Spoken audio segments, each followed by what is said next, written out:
I can read the standings and I understand the urgency from their perspective. But I think the same.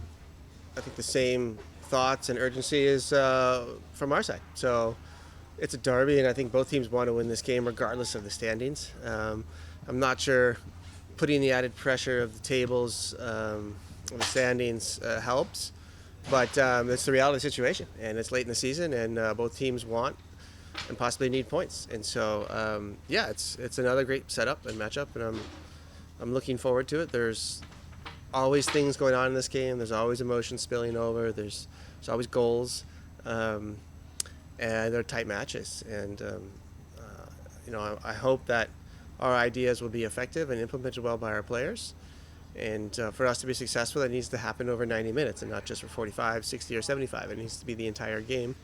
And then I think we can come away with something tangible. Results have gone your way this season against them. What's worked for you? Yeah, I think our tactical discipline has been pretty good. Their strengths are extremely hard to defend, but I think we have a good scheme in order to defend those. And then our strengths match up well with their weaknesses, and that only comes to play if the plan is implemented well and the players stay disciplined, and if we have a good day. There's going to be 22 excellent players on the field tomorrow starting the match, and plenty of good players on both benches. And so there are a lot of differences in quality. And so really the team who sticks together and sticks to the plan for the longest amount of time tomorrow, I believe, comes away with 3 points. The international players, my understanding is everybody's returned. Is everyone healthy and ready to play? Yeah, everyone is returned, ready to play. Pretty much everybody. There might be a question mark by one player.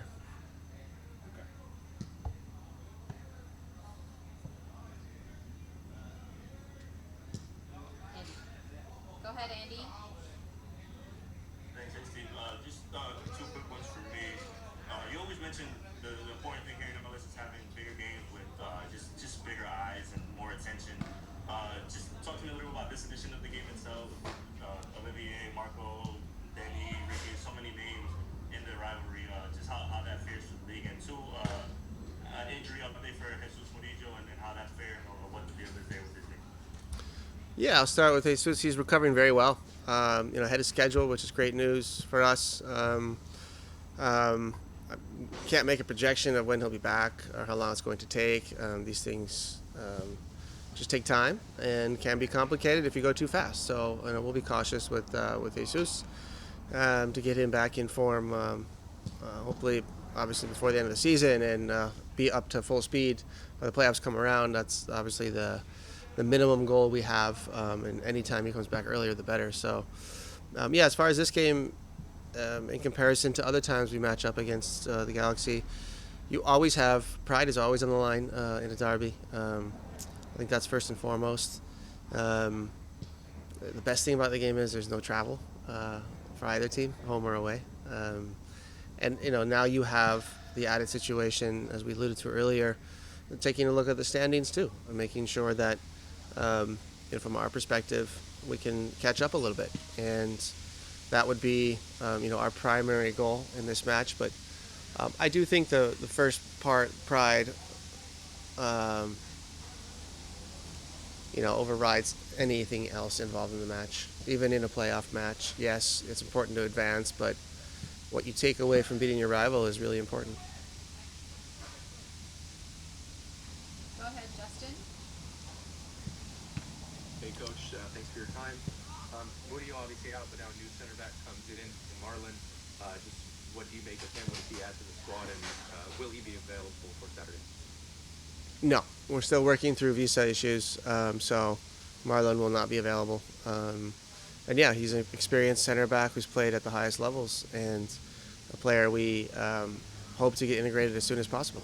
We are a bit thin in that position right now, and can definitely use his help. So, when he's here in LA and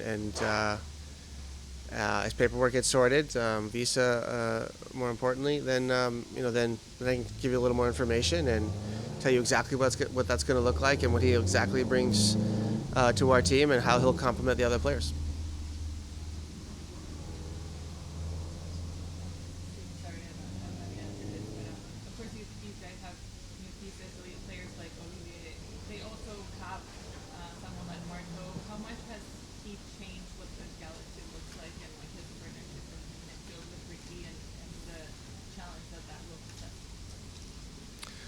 Yeah, Marco, a player I know very well, and an excellent guy.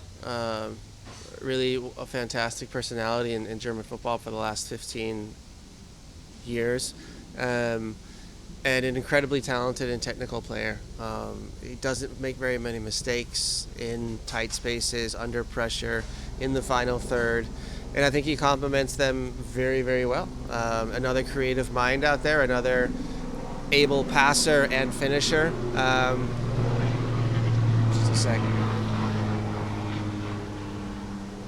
And an able passer and finisher, and somebody who is very deceptive in his runs inside the box, and penetrating defense or back lines.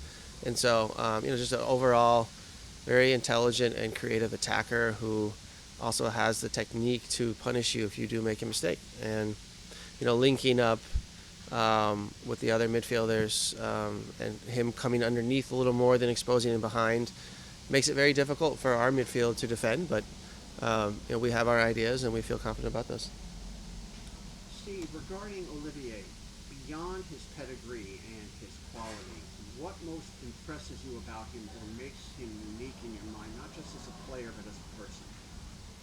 Well, I think the way he goes about his training regiment and his communication with the group and his leadership skills. I think these things you don't maybe expect if you just watch him play on TV. And scoring goals and his physical presence is obviously something that sticks out to most people.